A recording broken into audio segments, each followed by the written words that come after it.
Right then, good afternoon everyone. Just make sure the mic's on. Yep, mic is on. Hello and welcome to my little afternoon soiree, I should say. I've moved onto the sofa this time rather than the piano stool because it's a bit more comfortable. Well, the fly has even come to join me. Nice of you to come. Anyway, I'm going to start by making a few sounds, I think. Let me just turn that off.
Well then, I hope you heard that and enjoyed that. I'm just going to pop my guitar down.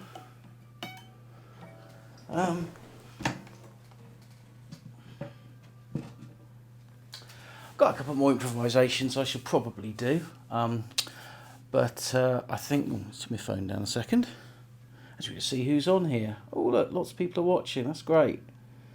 Moist into double figures too. If you want to leave any comments or anything, if you go to the video that's streaming on my main Facebook page, then I will probably see the comments quicker than the ones that are coming through on my personal page. Anyway, let me just put those down. Yeah, so this is my living room, my little sofa. I've got some books and things to show you as well. In fact, I just need to make a technical adjustment, so don't go away.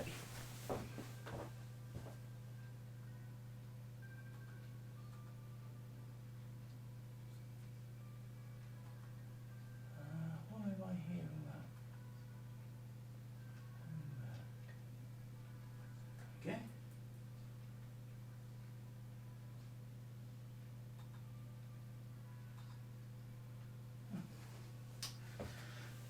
I am back. Now, for some reason, I can hear myself repeating on my headphones, which is a bit disconcerting. But anyway, hopefully, if you can hear me, you're not hearing any music over the top of me. If you are, if you can let me know, because then I can go and sort that out. In fact, I think I will just go and sort that out. So bear with me just a second.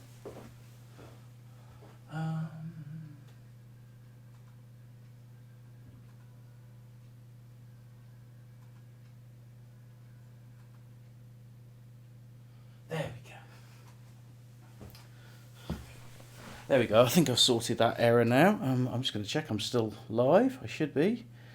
I should still be live. And there should be some of you on here with a bit of luck. Yeah, looks like I've disappeared and then I've come back. Yes, good. Right. So this weekend, lots of things have happened. The first thing I'm going to talk about is that I found out this morning that I lost a very good friend of mine. Her name was Judy Dyble.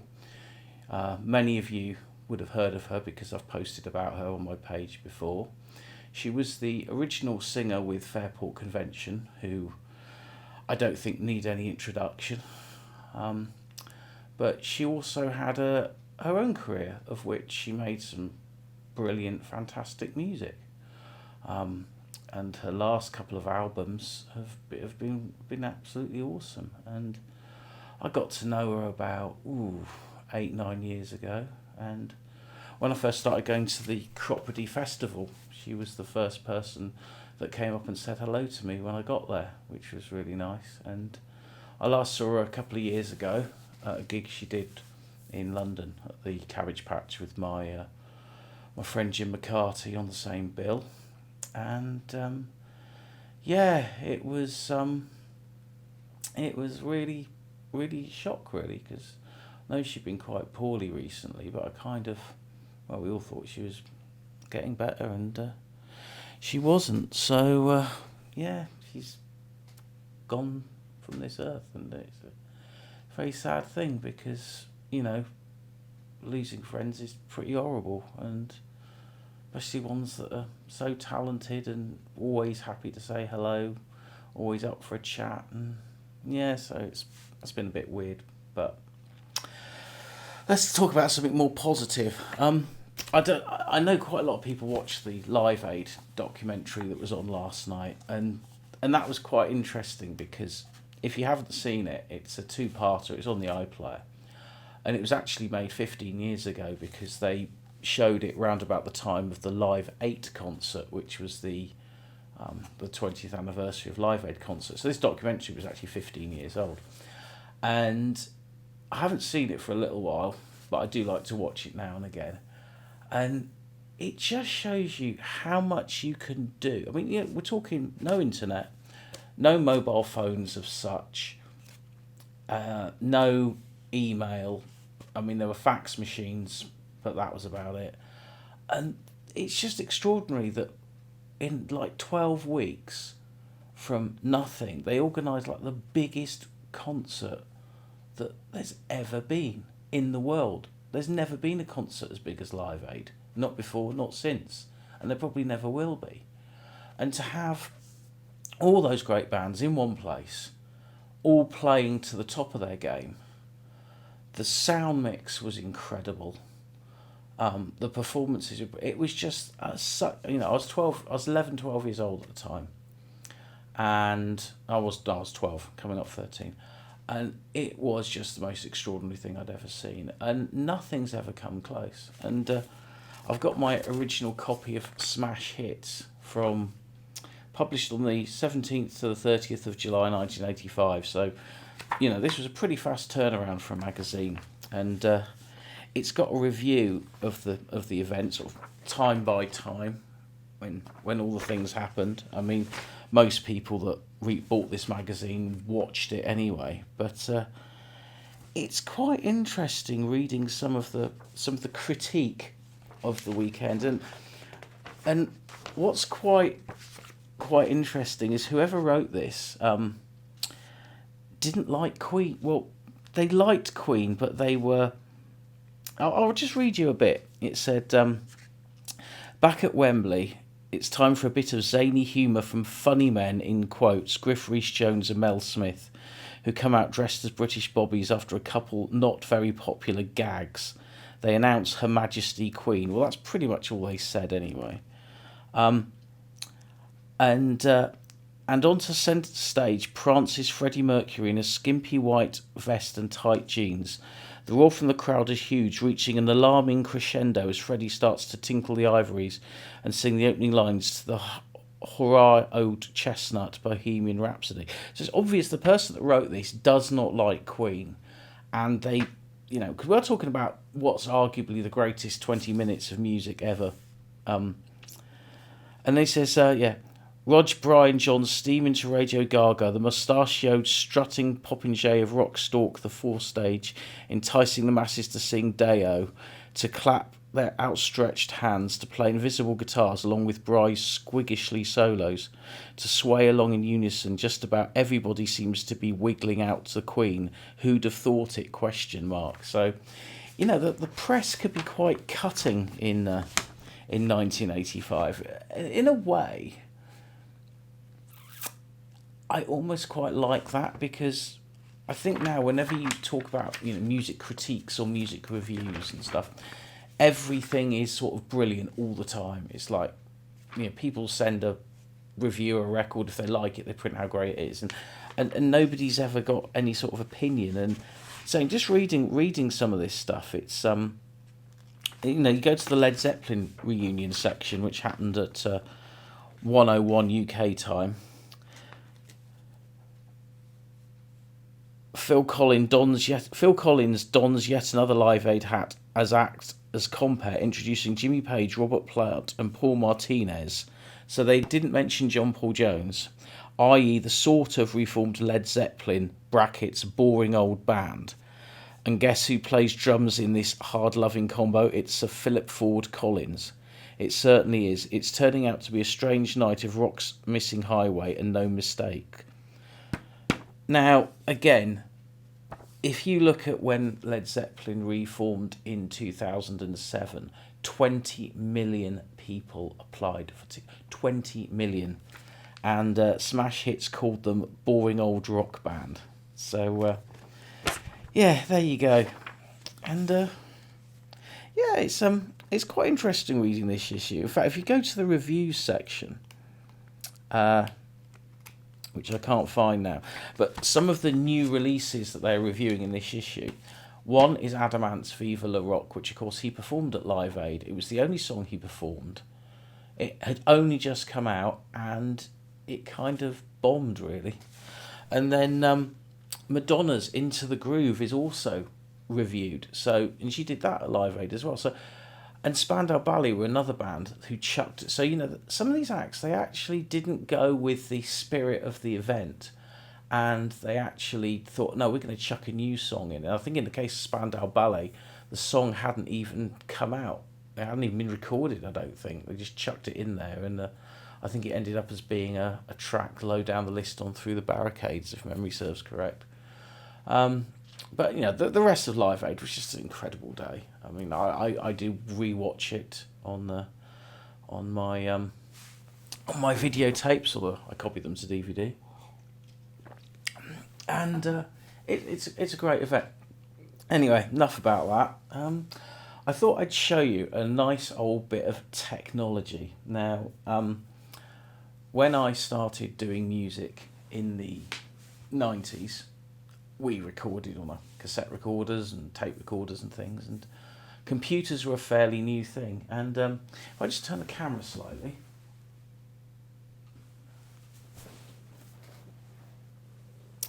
And let's grab my microphone so you can hear what I'm saying. I've got a very, very old computer here, which I'm going to switch on.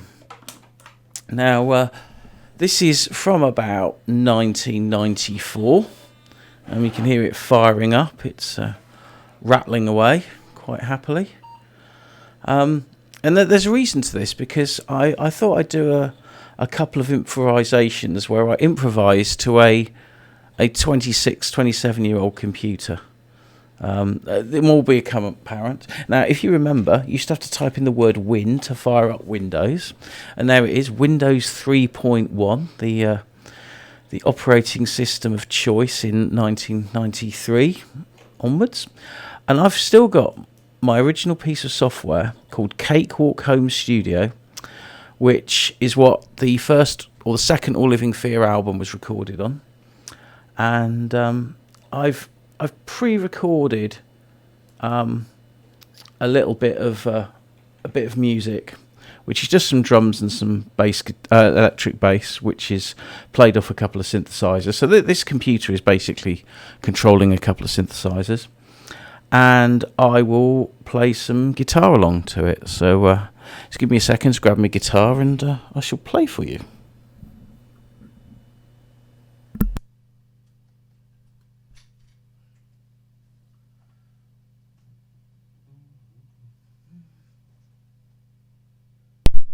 I meant to say, for this I will need to wear a pair of headphones, because that's how I can hear things, hopefully.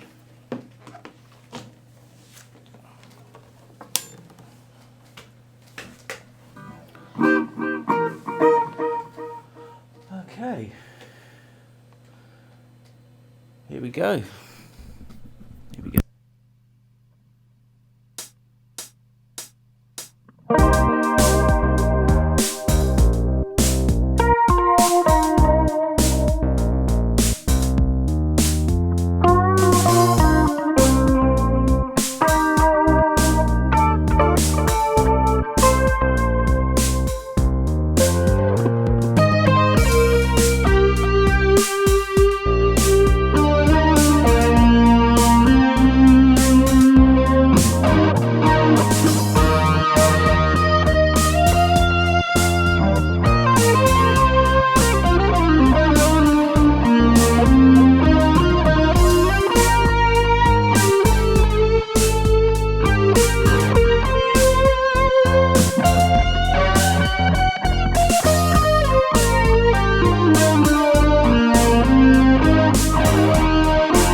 So there you go. That's possibly the very first time that any of you have seen somebody improvising to a 1994 or thereabouts 486 PC. So I think he's done quite well. I'm going to leave it on for a little while because I might do something else in a minute. Now,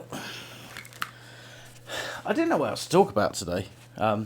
I'm probably not going to do any more of these. It's just a bit of fun during lockdown. I don't profess to be a television presenter or a vlogger or anything else, but I thought you might be interested to know. I've got a couple of books here. Now, both of these books were bought by my granddad for me, and he lived in Dartmouth, which is a lovely little fishing town in South Devon, and I used to go and stay with him, usually sometime over Easter, half terms, holidays, odd weekends, that sort of thing, and occasionally take me down to the bookshop and buy me a book, because that's what you find in bookshops usually. And the bookshop in question was owned by Christopher Robin. Now, you might think, oh, that's the name of the little boy in Winnie the Pooh. Well, yeah, same person. A.E. Milne's grandson, or great-grandson. I think it was grandson. Anyway, he owned the Harbour Bookshop in Dartmouth, and my granddad used to buy me books. And I've still got a few, and I thought I'd show you a couple. And the first one is this one. It's called the Osborne Cassette Recorder book. Now, bearing in mind, I was probably about 8 or 9 at the time. And it was just a book on what you could do with a cassette recorder. So, you can make mixed... It's basically telling you how to make a mixtape, because as you can see, there's a cassette deck, a record player, and someone recording records to a cassette. So, you can be a disc jockey, says there, being a disc jockey. Something I've never really done. Although I've obviously done radio presenting. You can make sound effects on it, which is something I went on to do with a local Amdram and in my day job. He's even got, a quite a nifty little design here. I don't know if you can see that. But, you can actually make a little bird box with a microphone in for recording the sounds of wildlife in the garden. So, it predates Springwatch from, about 35 years or more. But it's a really quite a detailed little book for a sort of 10-year-old, and it really got me keen, I suppose, on the idea of doing recording. And it's even got some electronics in there. It even shows you how to build a little audio mixer. So you could buy this book for £1.85 in, I don't know when it came out. It might have a date on it. Let's have a look. Oh, it doesn't. Maybe it's got one in the back. 1983 this book came out, and so I probably got it about then. So yes, I was about 10, 11 years old. And you could basically read this book, and you're on your way to building your own recording studio. And those of you who've got kids, I don't know, do they even make books like this anymore? I guess everything is so based on, apps and mobile phone technology and stuff that, to buy a book about a cassette recorder and how to record, it's, how to make recordings. It's probably left to the confines of history, but I just think, for anyone, you could buy this book and it literally goes through everything from how to record a record to making demos. And I'd love to know if any bands ever had this book, and particularly with the little circuit with the mixer, because it basically it's a way you can hook 2 cassette recorders together, and you can go from one cassette to the next, record something, play it back, record some more, play it back, record some more.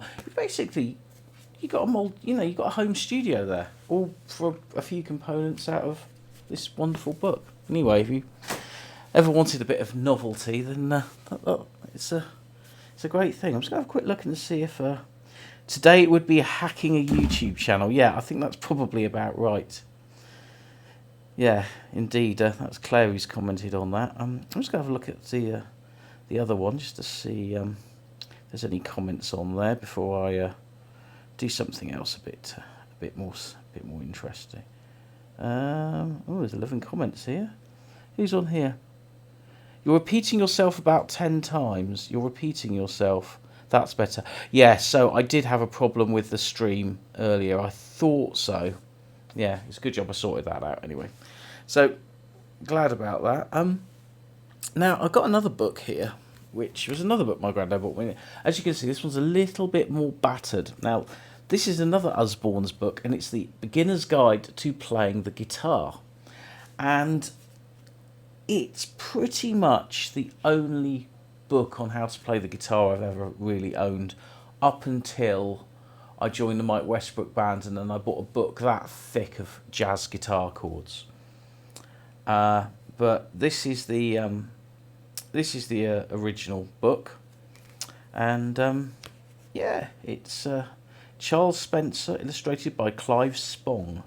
I don't know who Clive Spong is, but he did a lot of these Osborne books, and very good pictures. I mean, you know, it's sort of all the basics. You know, how to strum a guitar, how to pick the notes, and then it's got various little songs you can learn.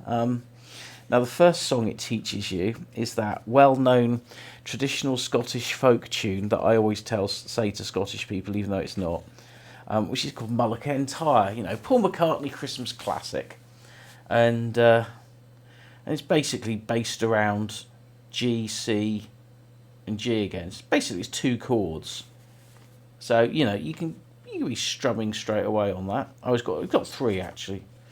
And then it moves on to Mungo Jerry's In the Summertime. Then you've got real edgy stuff like Puff the Magic Dragon. And then you've got a bit of Dylan, Mr. Tambourine Man. And then Rod Stewart's Sailing. I mean, you know, all sort of big numbers of the time, really. And then you've got Michael Rode the Boat Ashore. Well, I never bothered learning that. And then it's got a section on playing the blues. Now, this was a bit odd for me because I'll demonstrate. If I grab an acoustic.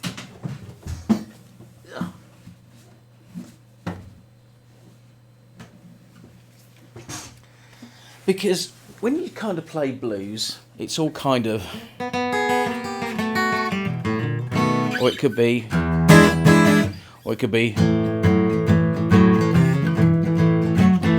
and it teaches you to play the blues in the key of C using open chords, and it basically wants you to play it like this.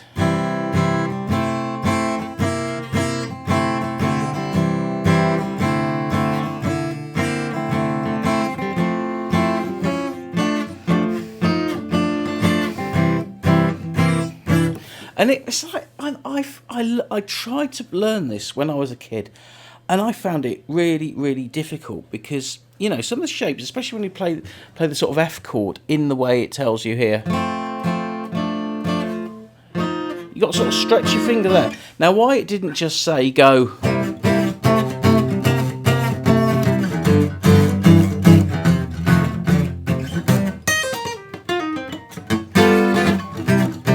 you know, that's how most people kind of play that kind of riff, if you like, that sort of 6/7 type riff, and to play it like this, I think whoever wrote this book obviously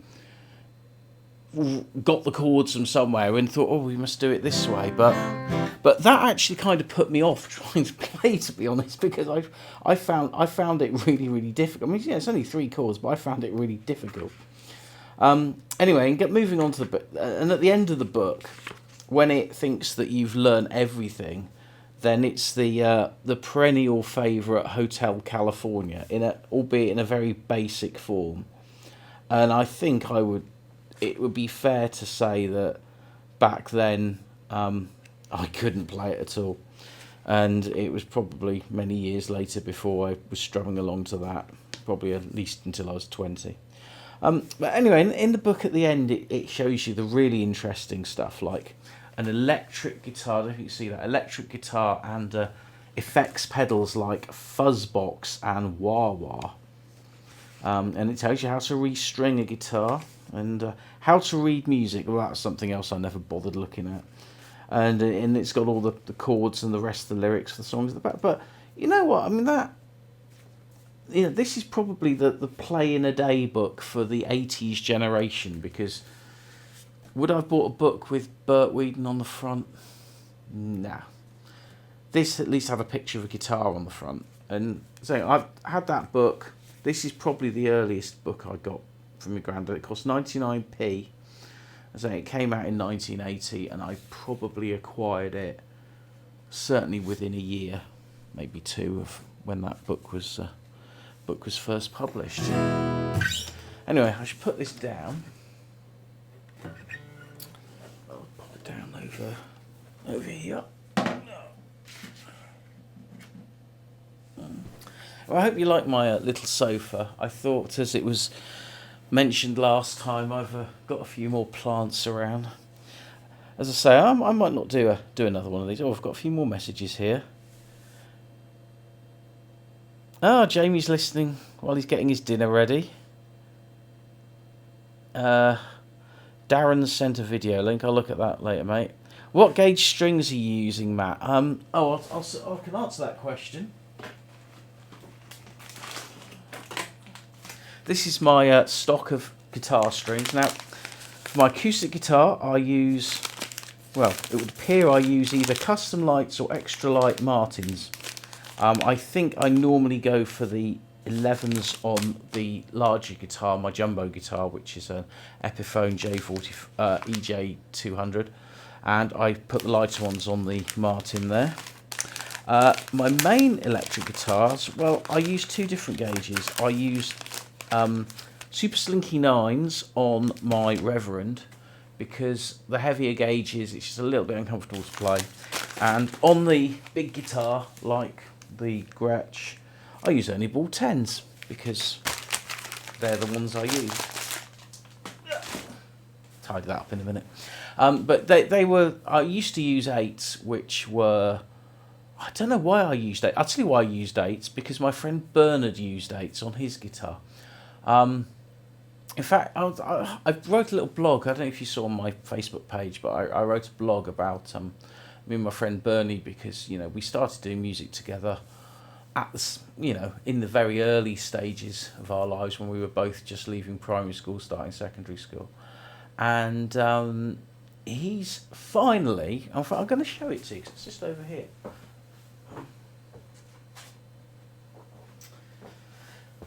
My mate Bernie has finally made a record with his band called the Baby Snakes, of which there are two bands called the Baby Snakes in the local area, but his has been around the longest, because they've been around for about 20 years.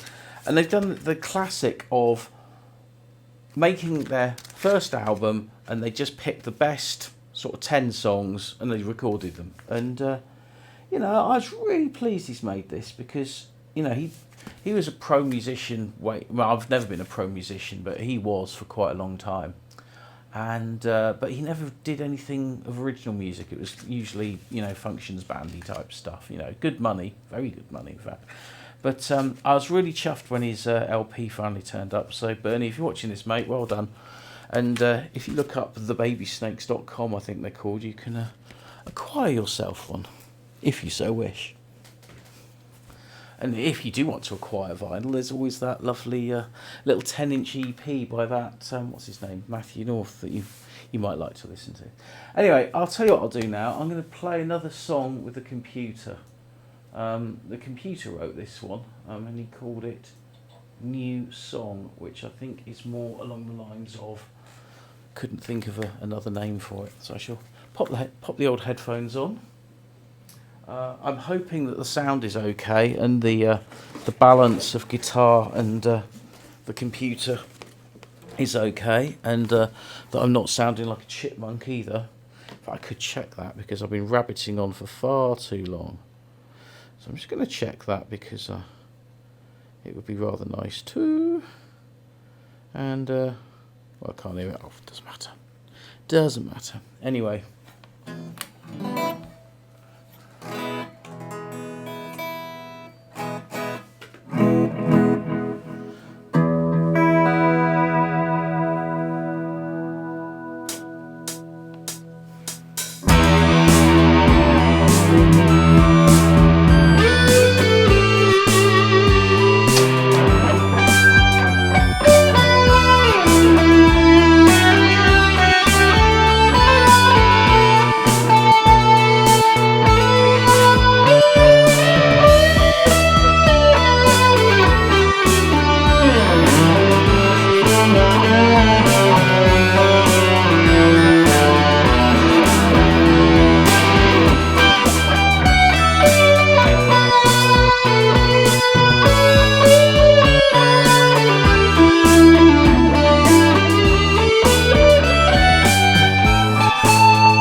So there you go. That was another. Oh, that was another little improvisation with the computer. Although he did seem to slightly go out of tune towards the end. I think he might be getting on a bit. Anyway, I shall turn him off now because, like a lot of old technology, these things are quite noisy. So bye bye.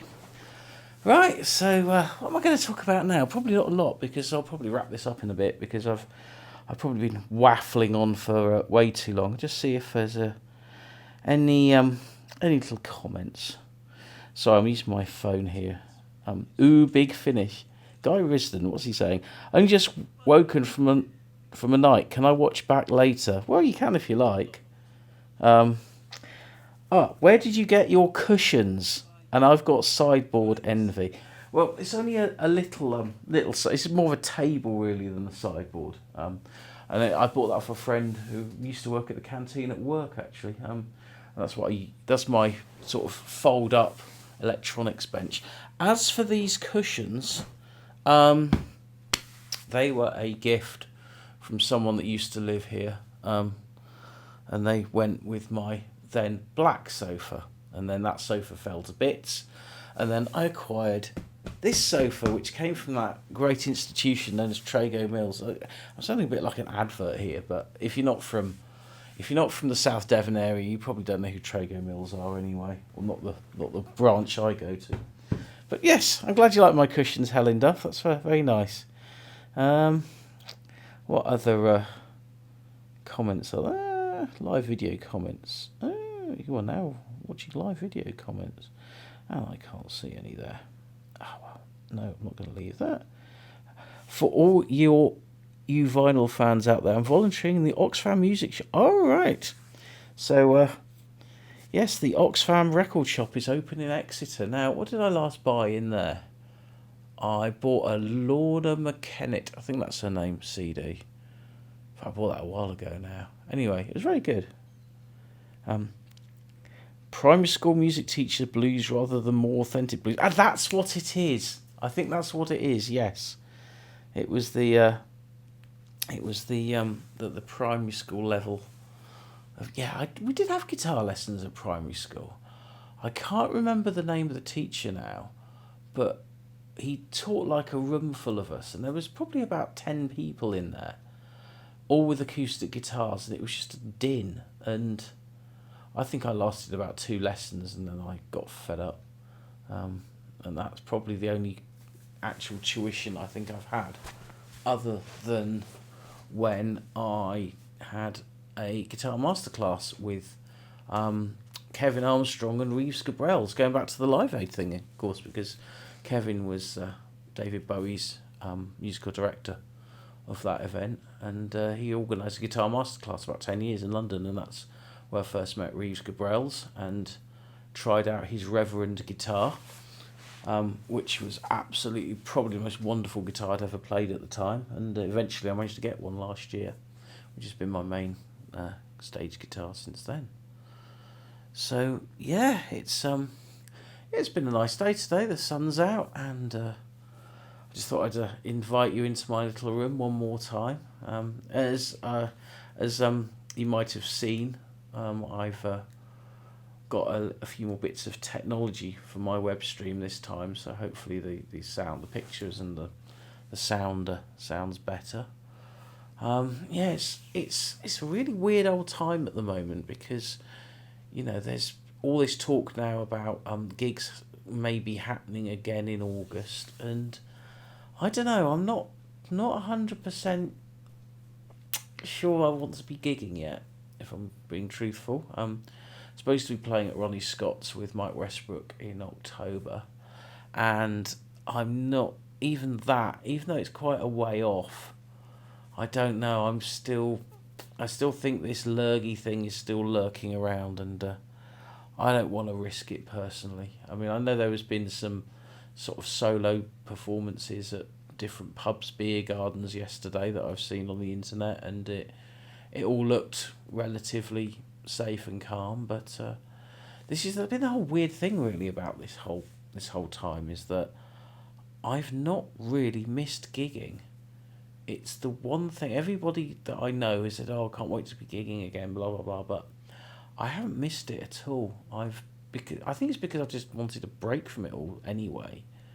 And when you don't have any of that sort of fear of missing out thing, then you don't tend to sort of worry about it.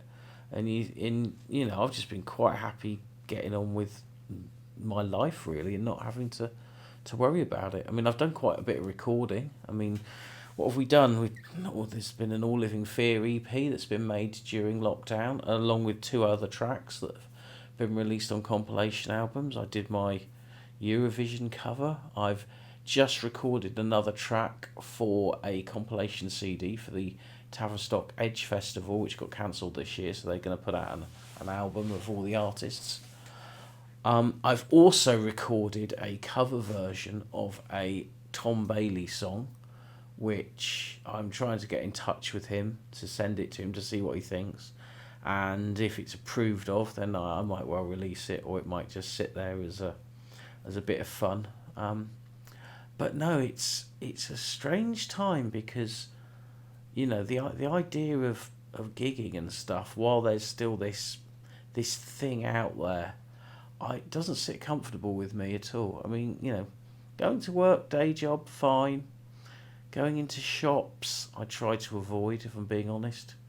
Other than buying, I haven't even been to a record shop yet, and I don't know, just don't want to at the moment. Just want to wait till this thing has been beaten down, and then think about playing the guitar in public and doing stuff. Anyway, maybe I'll do another little improvisation for you, because everything's set up. And I'll do this, then I'll probably call it a day. Let me just check my tunage. Ooh, that doesn't sound very good, does it? It's a weird thing, because you'd think the number of years I've played the guitar, I would be able to tune the blinking thing without having to use a button with lights on, but a box with lights on is always pretty good.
There you go, another thing made up on the spot, as is all the other things I did today, really, because that's what I like doing. I'm not gonna be one of these people that picks up an acoustic guitar and starts strumming songs and singing, because I just don't.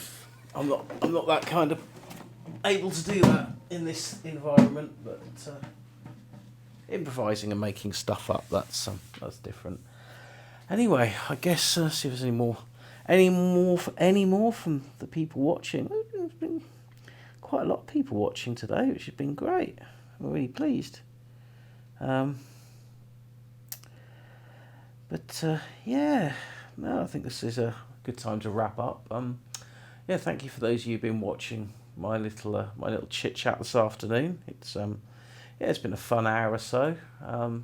Maybe I'll do another one when I've got a bit more planned, because I think, sometimes you do these things, they can just be a bit self-indulgent, and I never want to do that. So thank you for listening, thank you for watching. Sorry about the little technical gremlin earlier, but at least we caught that fairly quickly, unlike the last time. And some more questions here. Agree with you, Matt. Thank you. Did you do your roots in lockdown? I did more than my roots. I just chucked it on. I went to the supermarket and bought some hair dye. Then realised I already had one in the cupboard all the time. And I just chucked the whole lot on, as I do, and hope for the best. It went a bit darker than I wanted it to be. But, just thought I'd get me barnet done. At least it doesn't look like it's falling out as much as it did before, and that's always a worry as well. I think any men of a certain age. There's a message here from Howard James. Hiya, cheery banter, just tuned in. Oh, well, I'm very well, thank you, Howard James. Those of you who don't know, Howard James is a friend of mine that I've known pretty much my entire working life. I think, are you still doing your show, Howard? He does a radio show on a Sunday morning in Exmouth on, I think it's Air FM or Bay FM. No, Bay FM, I think it's called. I don't know if you're still there or not, Howard, but say hello if you are.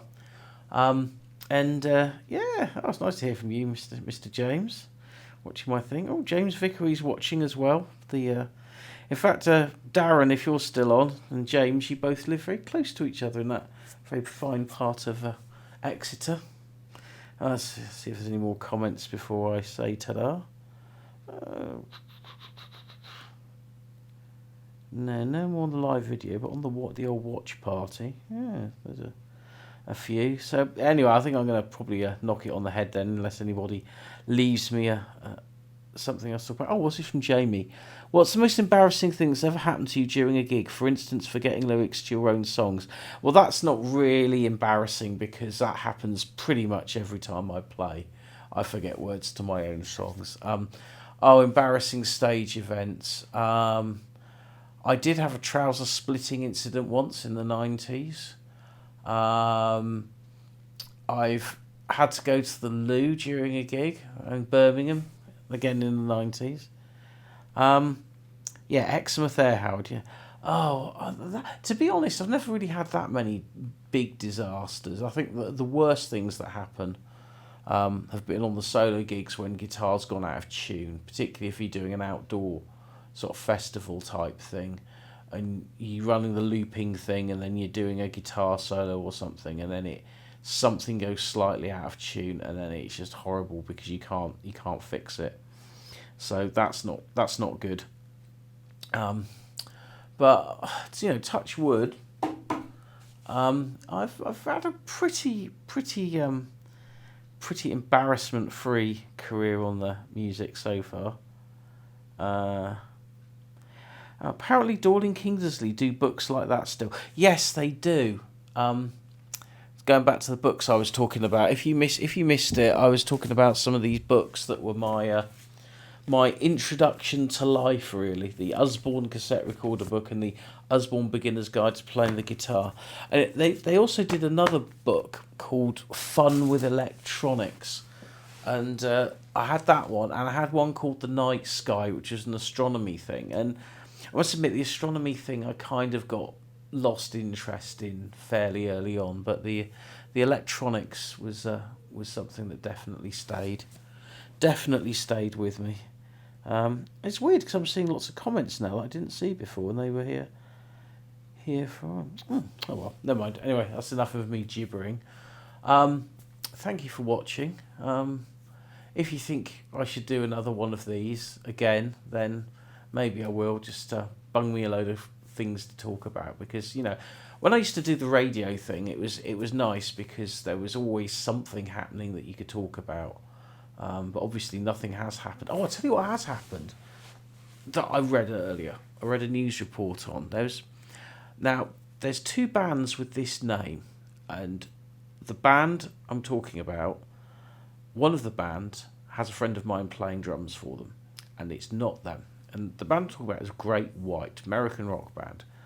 There's two versions. There's one just called Great White, and there's another one called Jack Russell's Great White, and that's the one that my friend Dickie plays for. But the other one did the most bonkers thing I've seen, and I believe this is true, and there has actually been news reports about this, but they played a gig last night with no social distancing, and I just think, why would any band of a major name do that? Because, in the States they've got it pretty bad, and to actually do a gig in the traditional kind of gig way while all this is going on, it goes back to what I was saying earlier. I just think the whole thing's bonkers. I think, okay, they're going to do these drive-in gigs. I touched on this last time I was on, actually, which, again, I think is a bit odd, because why would you want to sit in the car? But, maybe if you sit in a car and you've got a deck chair and a table outside and you watch a band play. I kind of get that if they're a sort of backgroundy type music band. But if it's like a proper gig, like, Gary Newman's the obvious example, you don't want to be watching Gary Newman sat in your car. You want to be up the front. So, I don't know. I think all of this is, why can't we'll just have a year off? We're having a year off. Don't do anything till next year, and things should be a lot better. And here endeth the lesson. So, bye-bye, everyone.